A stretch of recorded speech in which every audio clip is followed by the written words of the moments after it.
Hi everyone, I'm Eric. And I'm Christopher. And we're Grow For Me Gardening. Today, our garden needs our support. And the stakes could not be higher.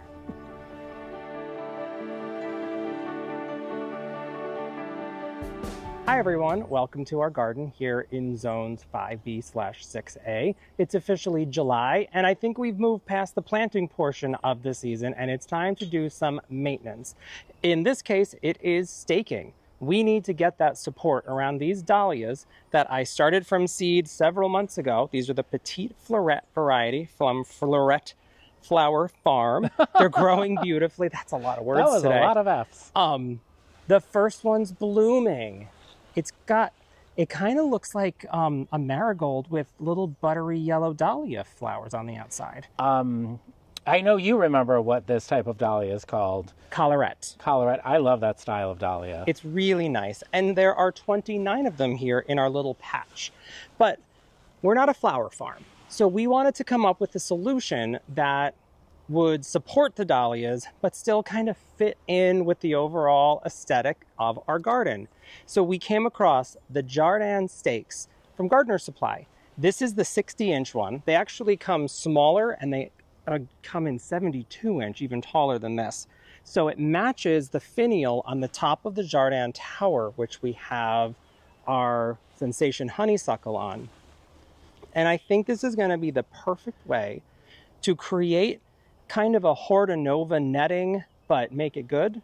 Not good, make it pretty. How's that sound, Eric? I think it can be both beautiful and functional. Yes, that's the goal for today.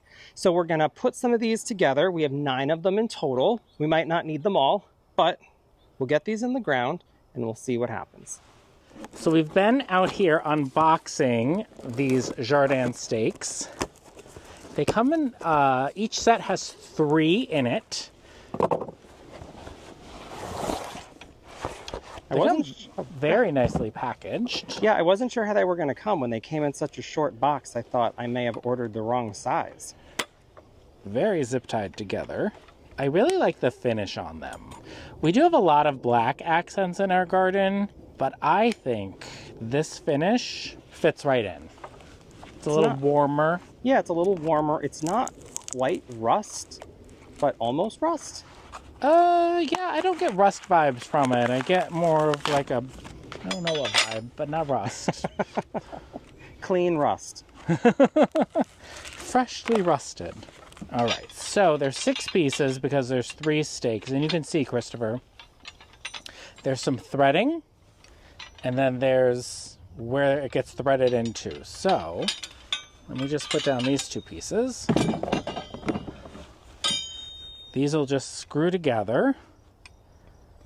And this is what I love about the Gardener Supply stuff, is it's just so easy to assemble and it's so pretty. We'll have to show you some of the other supports we use in our garden in this video. That's a good idea. I also know that the Jardin Tower, which we have some of our larger vines growing on, is incredibly sturdy. And this is the same way. That's it's screwed together well. Yeah. Very nice. This is a vision that Christopher has that he's got to show me because I can't understand what he's talking about. So this will be a learning experience for all of us watching. So go ahead, Christopher. Well, my plan was, I see flower farmers use that hortinova netting where it's sort of, I don't know, like 2-inch square netting across the top of their flowers. So what if we used really beautiful stakes and made our own kind of grid pattern and tied some twine in and around them to make our own version of it and hold up all of our pretty dahlias. Okay. That's the theory. Whether or not that comes to pass is, negotiable, but we'll figure it out. So we're looking at evenly spacing these? Yes, relatively evenly spacing so that we can make our little grid. Something like this.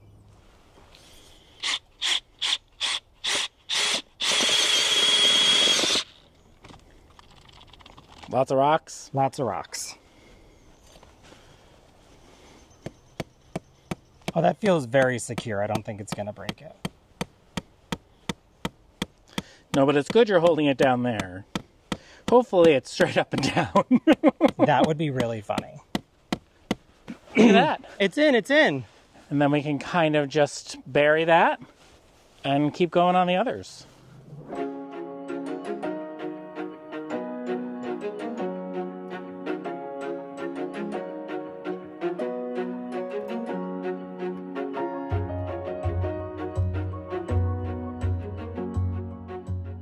All right, so halfway through, we did have to change our game plan a little bit because every space we tried here, we hit rock. So there must be a very large rock underneath this section here, and that would kind of explain when this was grass, why this grass did so terribly. Yeah, the grass right? was awful there. So I think it kind of changed some of the spacing. Also, when pounding in the Jardin stake here, I did damage the top of it with the mallet because it was hitting rock, and of course me being like, why isn't it going? Kept hitting it and ended up breaking it. So that's unfortunate. But if you're not trying to hammer it into rock, it should be totally fine using a soft rubber mallet. So it looks like the grid is now kind of this square here with this as the center. This is a new square here. That's a rhombus. With that as the center, and then we have our triangle on the end. So I still think it's going to work perfectly fine.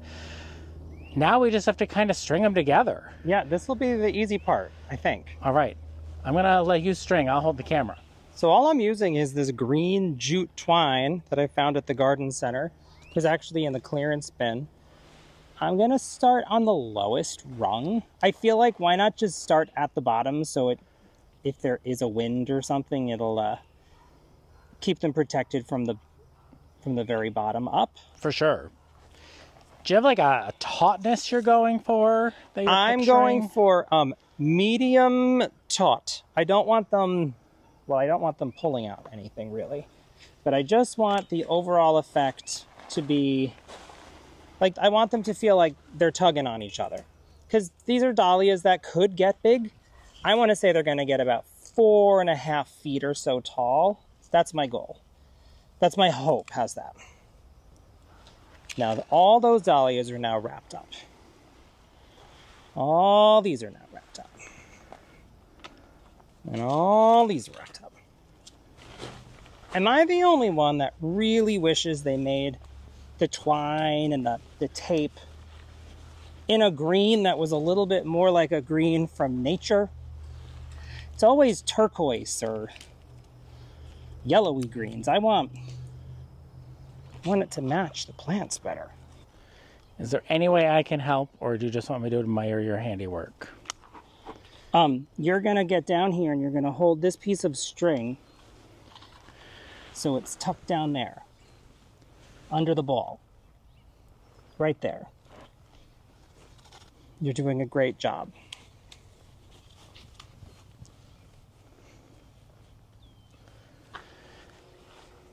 I can see it coming together.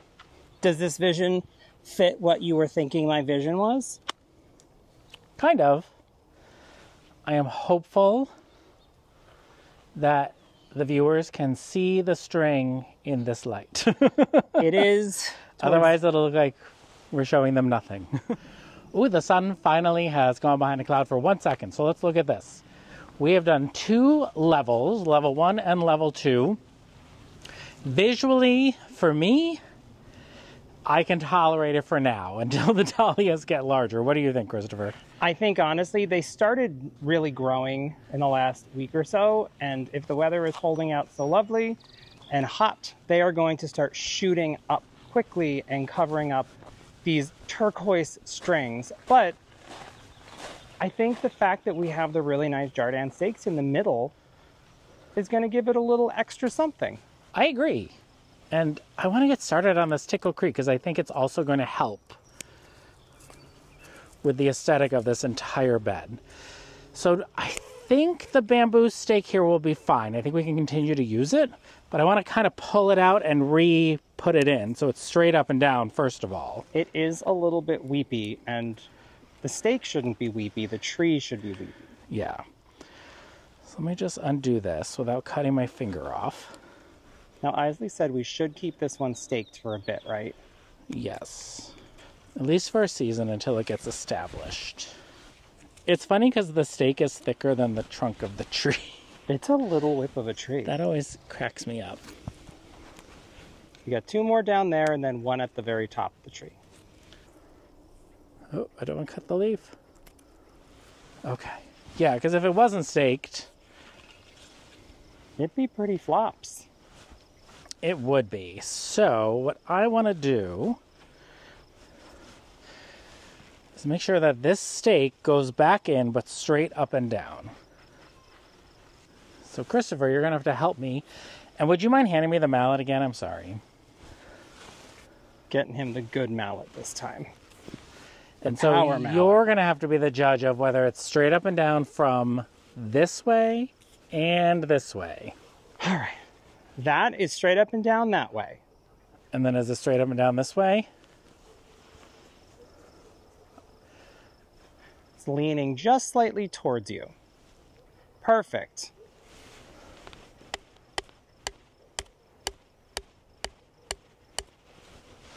Can we check again? That looks good there. That looks good there. All right, we are in the ground. You are in. All right, now.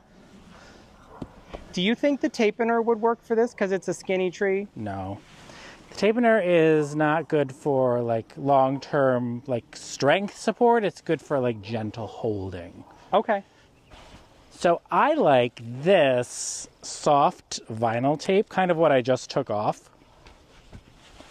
for these kind of projects. Does this already look better? It already looks better.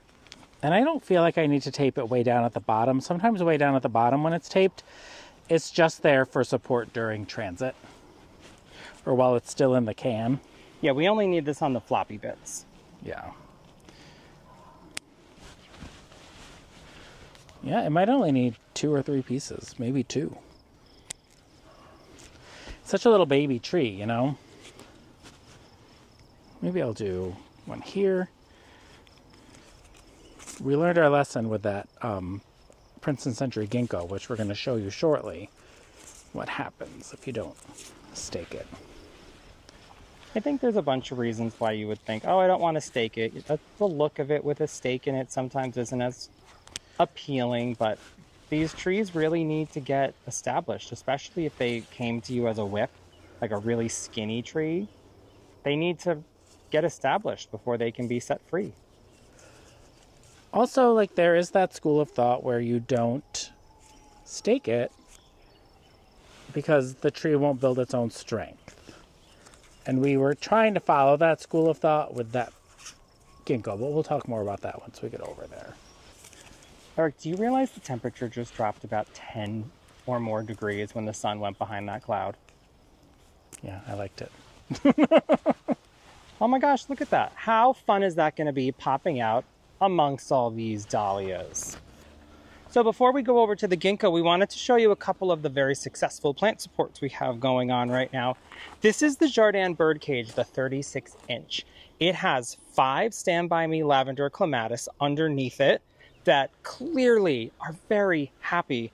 At first we were a little bit worried if they would get too wide for it, but they just fit in this really, really nicely.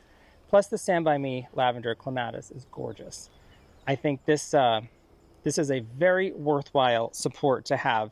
There's a baby version of it, the 26-inch. No, it can't be 26-inch because it fits in our 24-inch or 24-inch square raised planter beds, but this is just really for decoration. Last year we put an artichoke in the middle and it popped out all through this. This is really good for more of a decoration.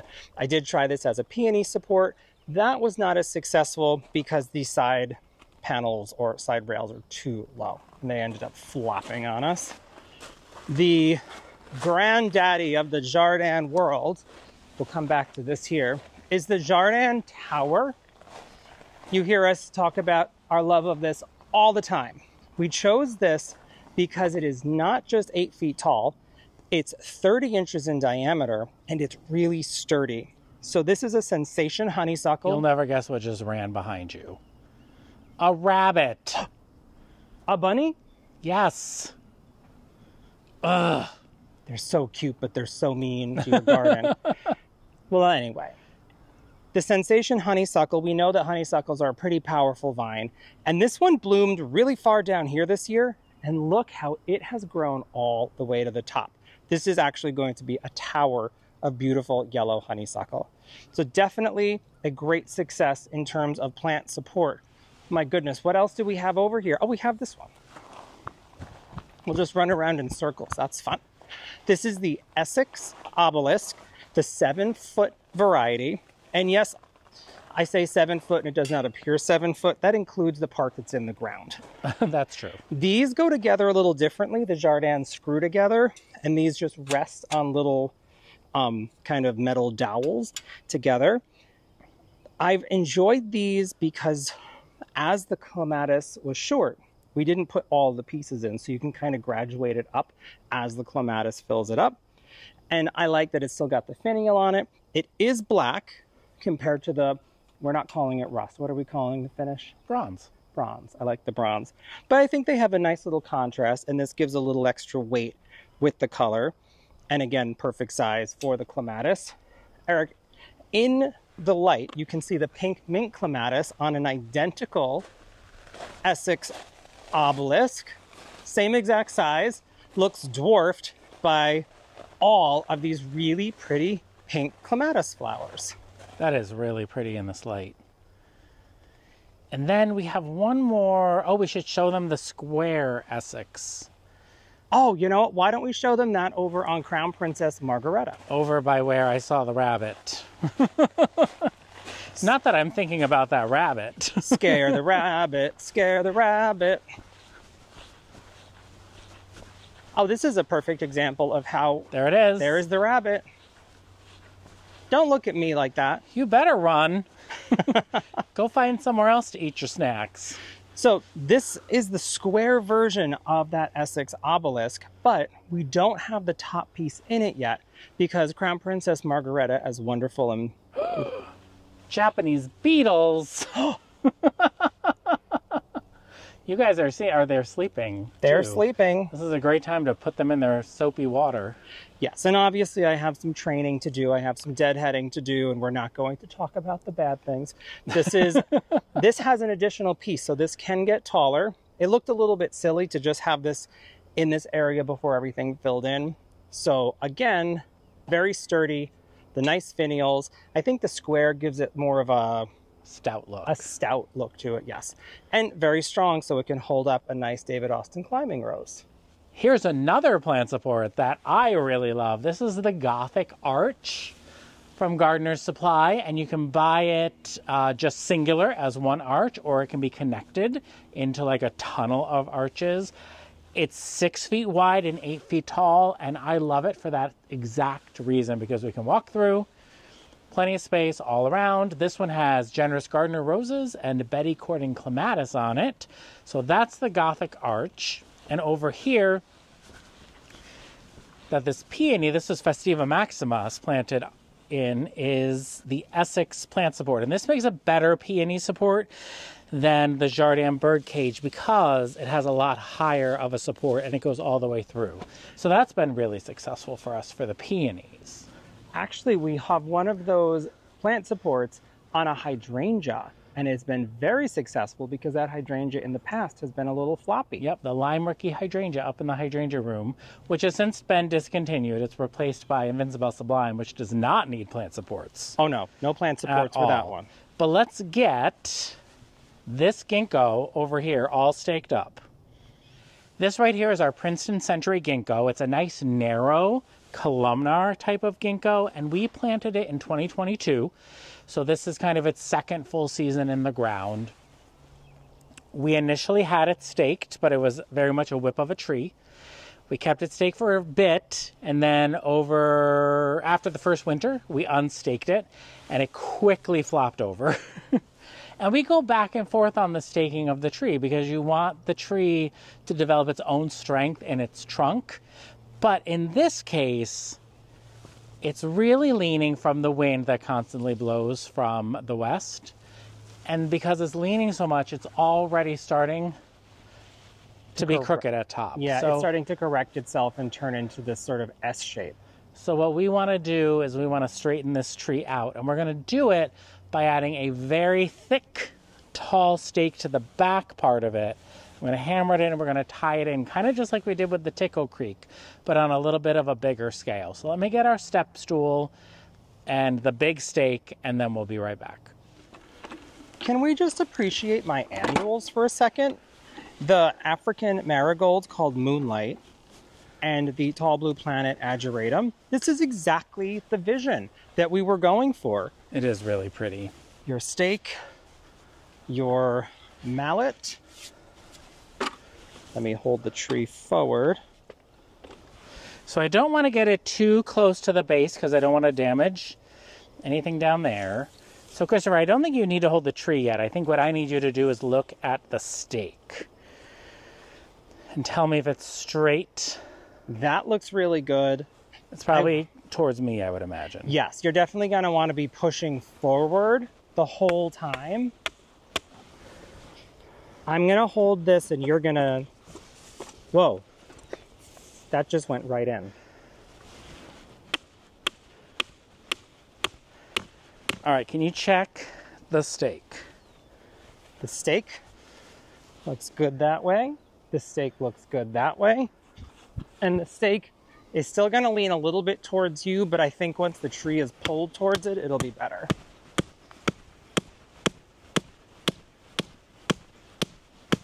It doesn't seem to be going anywhere. It's going somewhere. It's slow but steady.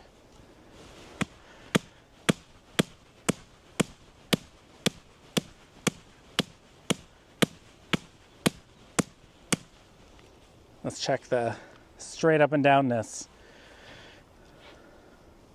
All right, that is the tiniest bit to the east. Just the tiniest bit.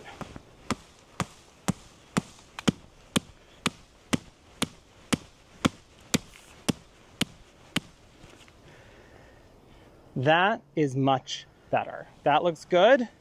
Okay. Let's tie it in.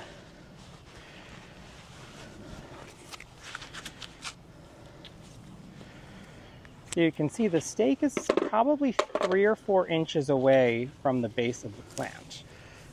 Some branches are probably going to get a little broken right now, but this is the price you pay. Are you going to tie it straight on or do the loopy trick? Tie it straight on. The loopy trick won't keep it straight. Oh, you're right. Not to mention, obviously, this trunk is not going to get close enough to touch the stake anytime soon.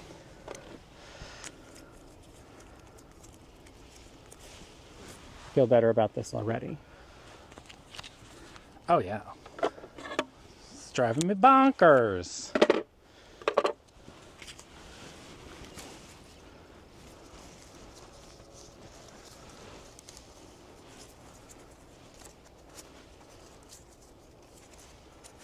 How does it look from the front?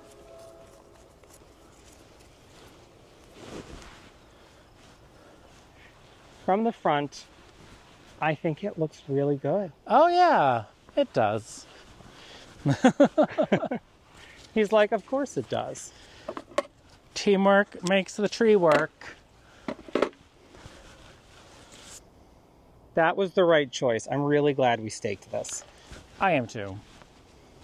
I would imagine we would keep it staked maybe another year. Wait until next spring after, before its leaves have pushed out, and remove the stake and see if it stays standing up straight or not. We have one more plant support to talk about. Oh, yeah. Oh. Talking about plant supports in our garden would not be complete if we did not talk about, there's a bug, sorry.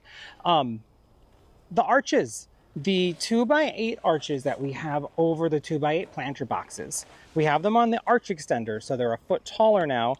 We had this idea to plant Jacoby little pumpkins up on the arch, and it's working. I wasn't sure if it was going to work, but it is. We've had to do the tapener and tie them in a little bit, but I'm seeing some of the little tendrils start to coil. And I keep pulling off all of the little flowers and everything to encourage it to grow up. But how cute is this going to be, covered in little 3-inch pumpkins by the fall? And on the other side, we have a cypress vine, which has bloomed a little bit, but it's finally taking off and growing up. So I think we're going to have some really awesome straight up plant support action. And this is a regular old string bean that, again, is taking its time. But how cool is this going to be? You could do all kinds of plants on this. It's strong enough. You could probably do a squash of some kind, not just a pumpkin. I don't know. What do you think, Eric? What else would you like to grow on this? I mean, you could grow anything. Last year we grew morning glories on them. Yup, that was fun. Is that what the seedlings are? We have these little seedlings popping up in the bed. No, because it's different soil. It's been a long week, folks. We had a lot of fun in this garden, and yeah. You forget when you do so many things in the garden. You forget what happened when. Exactly. Oh, the other thing too, these space saver trellises. This is really nice. You can put these on a 45-degree angle, so they could actually tip back. If you grew cucumbers, the cucumbers would fall right through. In this case, we have the black strawberry tomato on it. But if our hot and heavy peppers decided to grow, we could also latch them to the space saver trellis. So we've got quite a lot of plant supports happening in the garden, and I'm pretty happy with everything so far. Well, I don't know about you, Christopher, but I feel fully supported now. Yes, I feel fully supported. Thank you again for joining us today. I'm Eric. And I'm Christopher. And we're Grow For Me Gardening. Thanks for growing with us.